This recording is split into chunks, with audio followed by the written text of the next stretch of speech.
What are your top campaign priorities at this point, and what are your big plans for the Illinois 9th District? Yeah, so my name's Kat Abughazaleh. I'm running for Congress in the 9th District of Illinois.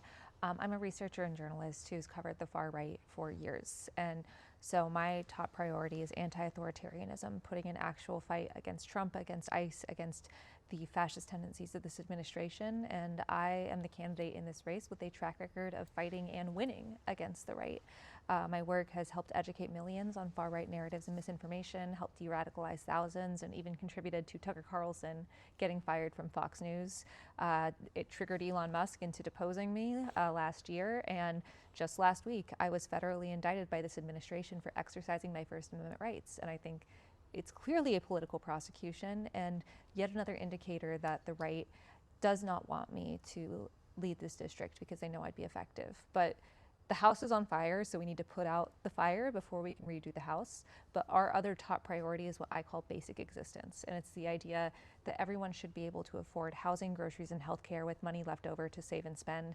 Everyone deserves equal rights. And a lot of these issues are treated as if they're separate, as if healthcare is its own siloed issue. Same with cost of living, same with the climate crisis and education, but really they're all tied together and we can't address one without addressing the others. And so it's really important that we not only restore what Trump has cut, whether it be funds, whether it be jobs, but we also expand it and come back twice as hard to create an even more effective government.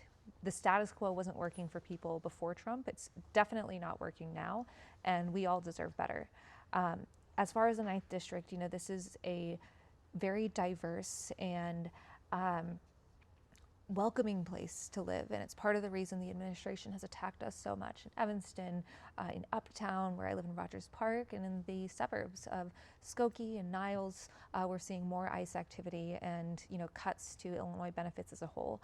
And so I want to make sure that we take the best parts of Representative Schakowsky's constituent services, which are known nationwide for their effectiveness, and enhance them even further. We want to institute a chat feature to make sure those services are as accessible as possible, and also work a lot with direct action and mutual aid networks. So that way we can make sure we are as effective as possible and as flexible as possible as this administration creates more and more gaps in people's material needs. And you brought up the indictment against you relating to allegedly blocking a vehicle outside of the Broadview ICE detention facility. Do you think this is just a political attack against you from the Trump administration's DOJ? This is very, very clearly a political prosecution. This is an attempt to criminalize our First Amendment rights, criminalize the act of protest, freedom of speech, freedom of association. I plan to plead not guilty, and I plan to win. But this, covering the right, I expected prosecutions like this. I probably didn't expect my name at the top of it, especially so early. But it's not a surprise that they are trying these blatantly unlawful and sloppy tactics. I mean, they misspell my last name like 3 times in the indictment and correctly spell it elsewhere. It's an administration that is incompetent, but also actively trying to hurt others. And we can't negate the latter with the former. Once again, we plan on winning, but this is just another attempt by this administration to punish progressives and criminalize free speech. And this is a very highly polarized political environment, and for some people that's very motivating to get involved. For other people and some young people, they've kind of given up or stepped away from politics. What would you say to those young people? I get it. I'm 26. Like the generation before us was told, if you do all these things, if you go to college, if you do step 1, step 2, step 3, then life will be great. And that was a lie.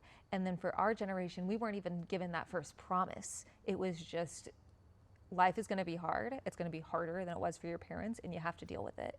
And we have a political system that is propped up on broken promises. And that's why I really believe actions speak louder than words. That shouldn't be a controversial idea, but it's not used very much in politics. So we have a campaign that has been really rewarding for myself, but also we have so many volunteers. It's a very enriching experience. It's very engaging. We try to show our values and not tell them. So we use our resources to not just reach voters, but materially improve their lives. Our campaign office in Rogers Park doubles as a mutual aid hub. We help stock the community fridge right down the street. We try to make sure our events are not only accessible to everyone regardless of their income, but we also try to make sure as often as possible that they serve two purposes, and also, being a fun, engaging way to be involved in politics, but also help the community overall. I also try to use my platform in every way I can to reach as many people as possible and get them involved in the political process, but I don't want it to just stay online.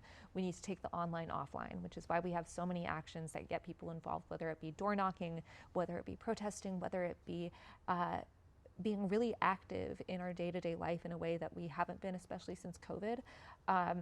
And so I encourage people, if you look at candidates in your area that you care about, and if it's in this race and you want to work with us, let us know. We want to make politics a team sport again. As a young politician, what advice would you give to Northwestern students that are looking to start a career in politics? What advice do you have, and where should they maybe start? I feel like we have this political system where you have to have had to dream. I feel like we have this political system where you should be dreaming about being president since like you're 5 years old. And what that has created is a pipeline where everyone has to kind of wait their turn and you have to follow these steps. And if you're not in the right place at the right time and also know the right people and have the right income, you can't get involved in politics at all. And politics shouldn't be about the office or the name or the glory. It's a job, just like everything else. I think we both demonize and lionize politicians too much. I encourage people to just jump in. I am an outsider candidate. I was a reporter before this, and now I'm running for office because I think I have a unique skill set in this moment of authoritarianism that I don't see from many of our leaders that I would like to see. And so if you, as a young person, see those openings, take them.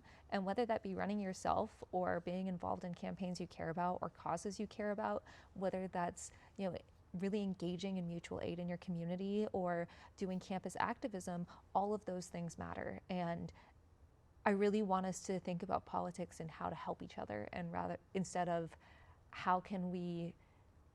thinking of it as like a zero-sum game. Civil servants are supposed to serve, not take. And right now I feel like our entire system is propped up on the job security of representatives who have been in power for decades. Anything else you'd like to share? Northwestern has been the target of attacks by this administration, with hundreds of millions of dollars of funding held for blatantly political purposes. We are seeing campuses attacked across the country for students exercising their right to free speech, immigrant students and international faculty being attacked as well. I think it's really important to remember that in every major social movement in the past century, that students have led the way in what our rights should be and what values we should stand for. And I just want to encourage all students to really hold strong in your beliefs, especially in a time like this. They're all we have. Yeah, thank you so much, Kat Abughazaleh. I appreciate it.